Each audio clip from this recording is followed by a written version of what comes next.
பீகார் சட்டமன்ற தேர்தல் 2025 date announce பண்ணிட்டாங்க. எலெக்ஷன் ரிசல்ட் டேட்டு சொல்லிட்டாங்க. ஸோ யார் ஜெயிப்பா, பிஜேபியா காங்கிரஸா? இந்த ஸ்டேட்ல பார்த்தோம் அப்படின்னா பிஜேபி காங்கிரஸ் இந்த ரெண்டு பார்ட்டிக்குமே ஒரு டைரக்ட் ஃபைட் அப்படிங்கிறது இருக்குங்க. ஸோ அந்த பரம எதிரிகளாக தான் வந்து ரெண்டுக்கு நேஷனல் பார்ட்டிஸும் இருக்காங்க.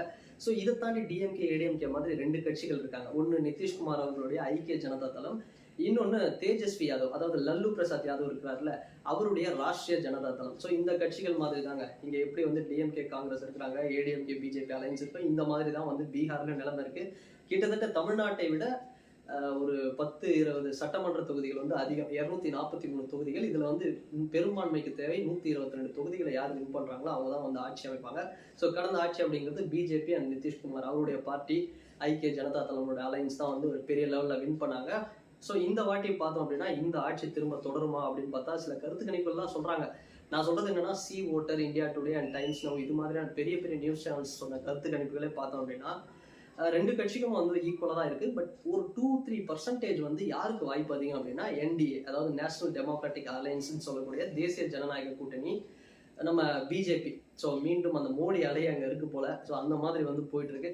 சரி, நம்ம ஃபர்ஸ்ட் என்ன பார்ப்போம் அப்படின்னா, இப்போ ரீசெண்டாக ஒரு சில விஷயங்கள் அனௌன்ஸ் பண்ணாங்க. அதாவது சரிசமமான 100 தொகுதிகளில் வந்து நாங்கள் போட்டியிட போகிறோம். யாரு? பிஜேபியும் நிதிஷ்குமார் அவர்களுடைய கட்சியும் 100 தொகுதிகளில் வந்து சரிசமமாக வந்து நாங்கள் போட்டியிட போகிறோம் அப்படிங்கிற விஷயத்தையும் அனௌன்ஸ் பண்ணாங்க. அண்ட் இந்த பக்கம் பார்த்தோம்னா காங்கிரஸ், தேஜஸ்வி யாதவ் தான் வந்து சிஎம் கேண்டிடேட். பட் இருந்தாலுமே காங்கிரஸ் வந்து இன்னும் ஸ்ட்ராங்கா சொல்லலை. பட் இருந்தாலும் காங்கிரஸ்க்கும் அந்த தேஜஸ்வி யாதவ் அவருடைய பார்ட்டிக்கும், அதாவது ராஷ்டிரிய ஜனதா தளத்துக்கும் ஒரு நல்ல ஒரு அண்டர்ஸ்டாண்டிங் வந்து போயிட்டு இருக்கு. இங்க இன்னொரு விஷயம் பார்த்தோம் அப்படின்னா, நம்ம லல்லு பிரசாத் யாதவுடைய பையன், அவர் வந்து மூத்த பையன் என்ன பண்ணாருன்னா, இப்ப வெளியே வந்துட்டு அவர் ஒரு தனி கட்சி ஸ்டார்ட் பண்ணி ஒரு பக்கம் போயிட்டு இருக்காரு. ஸோ இப்படி ஒரு விஷயம் வந்து கண்டிப்பா லல்லு பிரசாத் யாதவ் அவர்களுடைய அந்த ராஷ்டிரிய ஜனதா தளத்துக்கு ஒரு மிகப்பெரிய ஒரு இடி அப்படின்னே வந்து சொல்லலாம். இது வந்து பெரிய ஒரு பாதிப்பை ஏற்படுத்தும். இதை தாண்டி இங்க கேம் சேஞ்சரா, அதாவது எப்படி வந்து டிடிபி அண்ட் ஜெகன்மோகன் ரெட்டி அவர்களுடைய ஒய்எஸ்ஆர் காங்கிரஸ் பார்ட்டியில இதெல்லாம் வந்து இந்த அரசியல் காலத்துல பவன் கல்யாண் ஜனசேனா கட்சி வந்து ஆந்திரால எப்படி ஒரு கேம் சேஞ்சரா மேஜிக்கை கிரியேட் பண்ணாங்களோ, அப்படி ஒரு கேம் சேஞ்சிங் மொமெண்ட்டை கிரியேட் பண்றதுக்காக பிரசாந்த் கிஷோர், இந்தியாவுடைய ஒரு சிறந்த பொலிட்டிக்கல் ஸ்ட்ராட்டஜிஸ்ட், அவர் வந்து பார்த்தோம்னா ஒரு மிகப்பெரிய ஒரு கேம் சேஞ்சிங் ஆப்பர்ச்சுனிட்டிக்காக வெயிட் பண்ணிட்டு இருக்காரு தன்னுடைய ஜன்சுராஜ் பார்ட்டியை வச்சு. ஜன்சுராஜ் பார்ட்டிக்கெல்லாம் பார்த்தோம்னா கருத்து கணிப்புலேயே வந்து ஒரு ஒரு கருத்து கணிப்பு நடத்துறாங்க. யார்? நம்ம இந்தியா டுடே சி ஓட்டர்ல என்ன சொல்றாங்கன்னா, இந்த சிஎம்மோட பர்சனாலிட்டி யாருங்க, இந்த முதலமைச்சர் வேட்பாளர்ல யாருக்கு வந்து பப்ளிக் மாஸ் அதிகமா இருக்கு, அந்த லெவல்ல பார்த்தோம் அப்படின்னா ஒட்டுமொத்தமா பார்க்கும்போது நம்ம தேஜஸ்வி யாதவ் அவர்களுக்கு அதிகமா இருக்கு. கிட்டத்தட்ட ஒரு 40% கிட்ட இருக்கு. ஸோ அடுத்தபடியா வந்து நிதிஷ்குமார் அவர்கள் வராரு. பட் இவங்களுக்கு, நிதிஷ்குமார் அவர்களுக்கு சில பர்சன்டேஜ் கம்மியா தான் நம்ம பிரசாந்த் கிஷோர் அவர்கள் வரார். ஸோ அந்த அளவுக்கு அவருக்கும் வந்து ஒரு பெரிய ஒரு மாஸ் இருக்கு. பட் இதை தாண்டி பார்த்தோம்னா 4, 5, 6 இந்த லீட்ல, இந்த லீஸ்ட்ல சில கட்சிகள் இருக்காங்க. ஆம் ஆத்மி தனிச்சு களத்துல இருக்கிறாங்க, பிஎஸ்பி இருக்கிறாங்க, இந்த மாதிரி வந்து நிறைய பார்ட்டிஸ் வந்து இருக்கிறாங்க. பட் ஆனா இங்க வந்து மும்முனை போட்டி தாங்க. ராஷ்டிரிய ஜனதா தளம் அவங்களுடைய அலையன்ஸு, அப்புறம் நம்ம ஜேடியு இவங்களுடைய அலையன்ஸு, அண்ட் ஜன்சுராஜ், இந்த ஒரு சில அலையன்ஸ் தான். இது 3 தான் வந்து இங்க பெரிய ஒரு மும்முனை போட்டியா இருக்க பொழுது. யாருக்கு வின் பண்ணுவா இதை நம்ம பார்த்துருவோம் அப்படி பீகார்லனா. So India Today, Times Now, நீங்க எந்த சர்வே வேணா எடுத்து பாருங்க.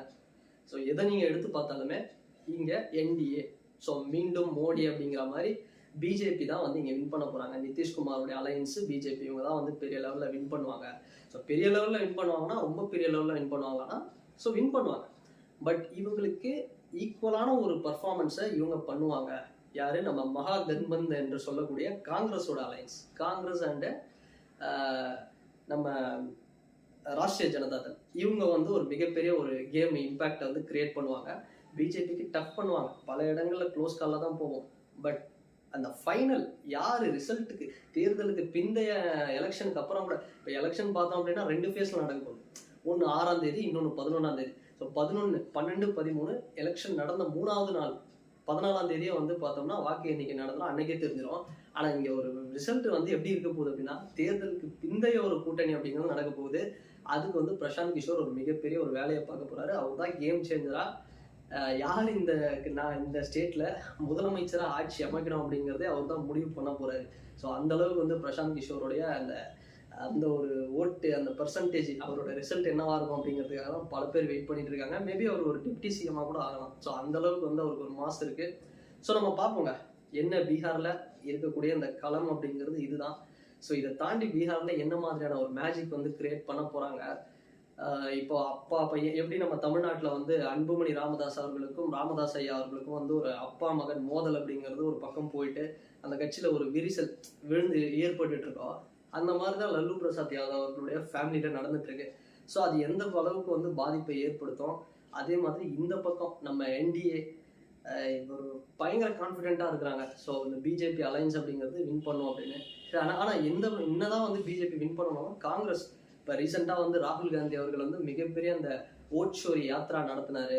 அண்டு இங்கே இருக்கக்கூடிய சிஎம் ஸ்டாலின் அவர்கள் வந்து சிஎம் ஸ்டாலின் அவர்கள் வந்து அங்கே போயிட்டு ஒரு பிரச்சாரம் பண்ணாரு. அண்ட் மம்தா பானர்ஜி வந்து வந்தாங்க. இந்த மாதிரி வந்து காங்கிரஸுடைய அந்த இந்தியா அலைன்ஸ் கூட அங்கே வந்து ஸ்ட்ராங்காக தான் இருக்காங்க. ஒரு 2-3% தான் அப்படி இப்படி இருக்கே தவிர, பட் தேர்தலுக்கு பிந்தைய கருத்து கணிப்புன்னு ஒன்று இருக்கு. எலெக்ஷன் டைம்ல மக்களோட பல்ஸ் மாறக்கூடிய லெவலில் இருக்கு. ஸோ அதெல்லாம் வந்து நிறைய இம்பாக்ட். அதனால நம்ம ஷோரா என்னதான் கருத்து கணிப்பு சொன்னாலும் பிஜேபி காங்கிரஸான்னு வந்து ஷோரா வந்து சொல்ல முடியாது. ஈக்குவலான ஒரு சரிசமமான ஒரு லெவலில் தான் போயிட்டு இருக்காங்க. பட் இதில் பெரிய லெவலில் ஒரு கேம் பிளே பண்ண போகிறது நம்ம பிரசாந்த் கிஷோர் அவர்கள் தான். ஸோ நம்ம வெயிட் பண்ணி பார்ப்போம். நான் ரொம்ப வெயிட் பண்ணிட்டு இருக்கேன், பிரசாந்த் கிஷோர் என்ன பண்ண போறாரு, அவருடைய ஜன்சுராஜ் என்ன பண்ண போறாங்க அப்படின்னு. ஸோ வெயிட் பண்ணி பார்க்கலாங்க. பீகார் கண்டிப்பாக நாடே வந்து ஒரு இன்ட்ரெஸ்டிங்காக இருக்க போகுது. ஏன்னா இந்த ரிசல்ட் தான் வந்து 2029 யார் பிரைம் மினிஸ்டர், மீண்டும் மோடியா இல்லை ராகுல் காந்தி அவர்களா, பிஜேபி காங்கிரஸ் அப்படிங்கிற 2023 அந்த வெற்றி தோல்வியை வந்து தீர்மானிக்கிற ஒரு தேர்தலாக தான் இந்த பீகாரில் நடக்கிற இந்த சட்டமன்ற தேர்தல் அப்படிங்கிறது இருக்கும். ஸோ ரொம்ப இன்ட்ரெஸ்டிங்காக இருக்குது. ஸோ வெயிட் பண்ணி பார்ப்போம். இன்னும் ஒரு 20 டேஸில் வந்து இன்னும் ஒரு 20 to 25 டேஸில் தெரிஞ்சிடும் பீகாரில் என்ன நடக்க போகுது அப்படின்னு. ஸோ வெயிட் பண்ணி பார்க்குறேங்க. ஸோ நீங்கள் இந்த வீடியோ பற்றின உங்களுடைய கருத்து என்ன, உங்களுக்கு பீகாரில் யார் வந்தால் வரணும் அப்படிங்கிறத நீங்கள் நினைக்கிறீங்கன்னு, நீங்கள் பிஜேபியாக இருந்தாலும் சரி, காங்கிரஸாக இருந்தாலும் சரி, இல்லை நீங்கள் வந்து பிரசாந்த் கிஷோர் மாதிரி ஒருத்தர் வரணும் அப்படின்னு நினச்சிங்கனாலும் உங்களோட கருத்துக்களை கமெண்ட் செக்ஷனில் மறக்காமல் பதிவிடுங்க.